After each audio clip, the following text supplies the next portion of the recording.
As we wrap up this section on linear inequalities, we're really just going to be working backwards of what we did previously, which was graphing linear inequalities or graphing systems of linear inequalities. So now we're going to be given the linear inequalities and try to write what those linear inequalities are, what the systems of them are. As you'll see with these two examples here on the screen, there's really just one restriction or one condition. So we don't have a system quite yet, just one single linear inequality that we want to express. So really the key is just to identify what the equation is, basically kind of for the line that's the border, and then we could just indicate whether the y values are above or equal or below or a combination thereof. So yeah, just for that line right there, you'll of course want to identify the y-intercept where I just made that dot, which is at a -1. And then if we follow the pattern of the slope, it looks like it has a rise of 2 for every 1 unit of run, so the slope would be a +2. So it's kind of like the line y equals 2x minus 1, therefore. And then you can see that the shading is occurring on that side of the line, which is considered to be above the line. So what would make this true is that the y values are going to be greater than 2 times the corresponding x values minus 1. Also, because the borderline is solid, then it could be equal to as well. So that's going to give you the linear inequality that's graphed right there. And then one more example that's right over here. It's just a straight up vertical line. And so when you think about the equation for that line, it's really just going to be x is equal to -1, okay? But that would be the points that are going to land on the line. And because that line is actually dashed, we really don't want the x values to equal -1, of course.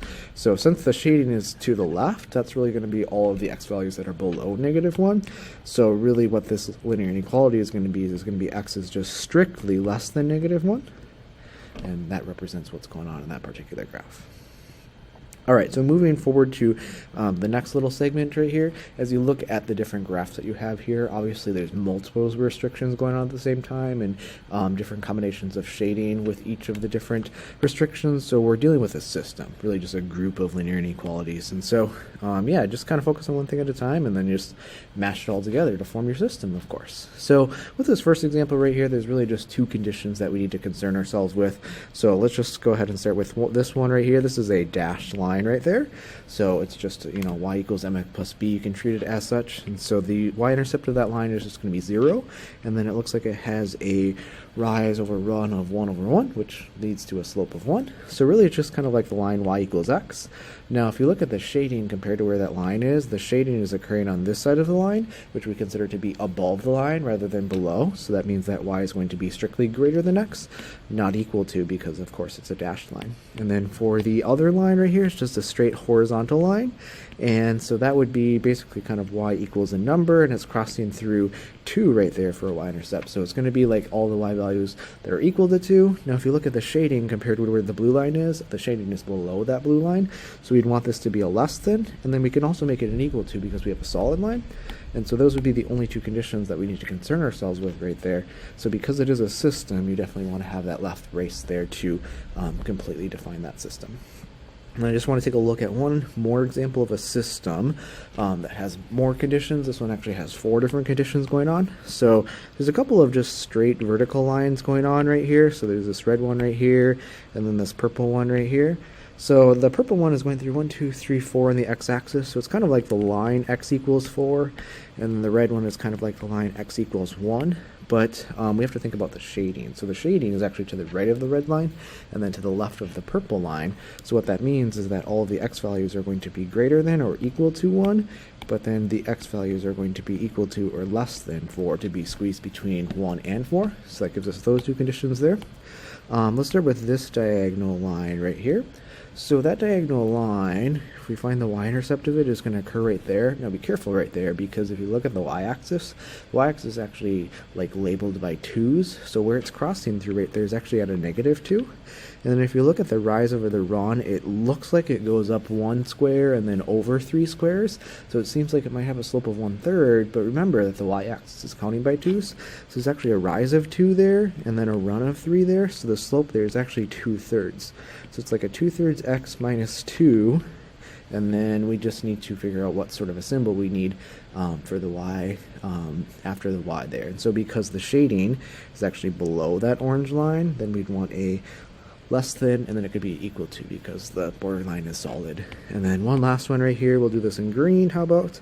So it also is going through that same y-intercept of -2. And then if we follow the slope pattern of this, it looks like it's just kind of going down 1 over 1, but again, the y's are going by 2's while the x's are going by 1, so you're actually going down 2 and then over 1, so it actually has a -2 slope, so it'd be like -2x minus 2, and then the shading is actually above that, so you'd want to have a greater than or equal to, and that gives you all 4 conditions, and then you can use your brace there to group them all together. I'm going to skip that example right there because it's pretty similar and the same as what we were just doing here. And then one last example to kind of finish off with right here. This says, or asks of us, which of the following ordered pairs is a solution of the system of inequalities? And so if we take a look at this system of linear inequalities, of course anything that's going to satisfy a system has to satisfy all of the conditions. So there's basically a green condition, right, and a blue condition. So really any point in the intersection of the blue and the green region should be a solution to the system. So you got to be careful though, because this point right there is actually not going to be a solution to the system. It is in the green region, but it's not in the blue region because it's on a dashed line. So that's not going to satisfy the linear inequality that we see going on. And to bring some kind of insight into that, I guess, as well. So if we actually did like come up with the equations for the system right here, so the blue line goes through 2 and then has a negative slope, so it's -2x plus 2, and then because the blue is shaded above, that would give you the condition for the blue condition. And so since g is at the coordinates -1, 4, then if you put in the 4 for the y and then the -1 for the x, you would end up with 4 is greater than 2 plus 2, or 4 is greater than 4. And you can see that that statement, 4 greater than 4, is false. So that tells you exactly why g is not going to, satisfy what's going on right here. So we want the points that are definitely going to be contained within that region. So it can't be g. We can definitely have d that's going to work great because it's within the region. The point A is also kind of the same problem as G. Even though it's at like the corner, it's still on a dashed line, so A is not going to satisfy.